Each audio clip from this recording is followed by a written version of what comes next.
hear ye. By the order of the Lord himself, someone must investigate the nightly disappearances at the graveyard. In addition, the behavior of wearing hats indoors is considered worthy of scorn. What an obvious plot hook. Before our beloved goblin bard, Dagg, gets his hands dirty, make sure to drop a like and subscribe. It really helps my channel out. Undead? Not undead, just disappearances. Dagg wants nothing to do with disappearing undead.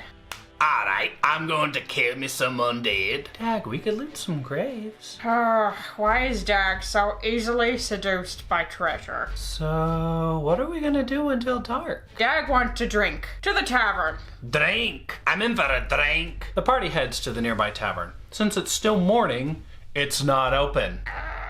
Why do they not let Dagg the Everlasting inside to taste their wares? Hey, we want drinks! You could break in a window. Oh, Dagg likes this plan. Dagg tries various attempts to get inside the tavern. He tries to pull a window up, but it's locked. He tries to knock the door open, but isn't quite strong enough. While he's busy doing all of that, the human rogue, kenku monk, and dwarf cleric have left.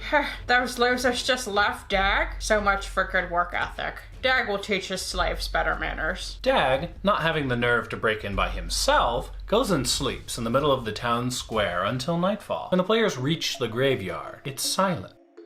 Dagg wanders off from the group and looks into a large pit near the entrance. Many corpses lay at the bottom of that pit, some with fresh blood on them. What does Dagg do? Walk away from the pit. Nothing down there, and the other one is probably empty. Let's keep moving. Why would such a bold adventurer not investigate clear signs of something hanky going on? Well, self-preservation, but goblins take it to a new level. See, Maglubiyet, the cruel god of goblinoids, killed most of the goblinoid gods. When goblinoids die, they go to serve Maglubiyet in battles on the plain of Acheron. It's a place of constant war and disaster you should really visit once in your life. Now this isn't so bad, except goblins are at the bottom of the totem pole in terms of treatment in goblinoid hosts. The treatment is so bad that goblins can have a malicious spirit called a nilbog inhabit a random goblin's body and put the fear of goblins into bugbears and hobgoblins. I'd probably walk away too. Go away, you are not welcome here. Of course, a creepy voice just adds to the ambiance. Go away. Nice. Didn't know you could mimic pitch. The party starts tracking this voice through the gravestones. It keeps moving, sounding further away. Dagg knows just what to do in this situation. Dagg digs through his backpack and pulls out a costume. He dons it and becomes a scarecrow. Are you kidding? Right now? What better time for Dagg to be a scary crow? Shh, laddies. I saw something moving right behind the grave. Leave now, or you will suffer great agony. It just jumped on top of the stone thing. This is your last warning. Alright, come out now and we won't hurt you. Bad. This is your last warning. That hurts us.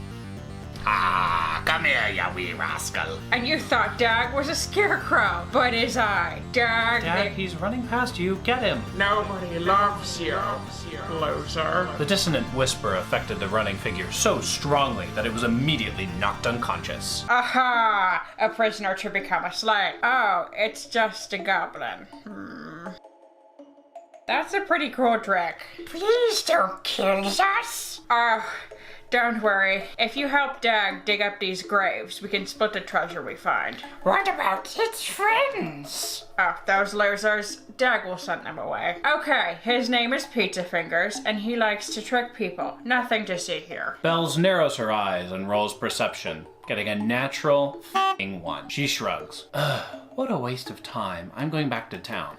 Okay, Pizzafingers, you start over there and I'll start here. Dagg and Pizzafingers dig up 8 graves and find a total of 16 copper. They split their copper and head their separate ways. For Dagg, it's not about the amount of money he gets, but the concept of the thing. The goblins did not rebury any corpses, which may cause a little trouble down the road. The next day finds the party badly in need of something to do. Bells opts to head in the direction of the nearby capital city, Gibna. No one else has a better offer, so away they go, on the road to Gibna. The players see a gloomy castle in the distance. They hike 2 hours to the entrance. Dagg will claim the castle in the name of the Everlasting. What happens if the castle is Already Oh! Wow, your voice is messed up. Dagg saw the castle, so now the castle is his. Oh, brother. They head inside a suspiciously lowered drawbridge over a suspiciously bubbling moat and are greeted by a servant who takes them into a large dining hall that has a feast laid out. Waiting for them is a finely dressed nobleman whose wardrobe appears a few centuries out of date. Ah, Geth, it has been long since travelers have graced my halls. Surely you are weary. Eat.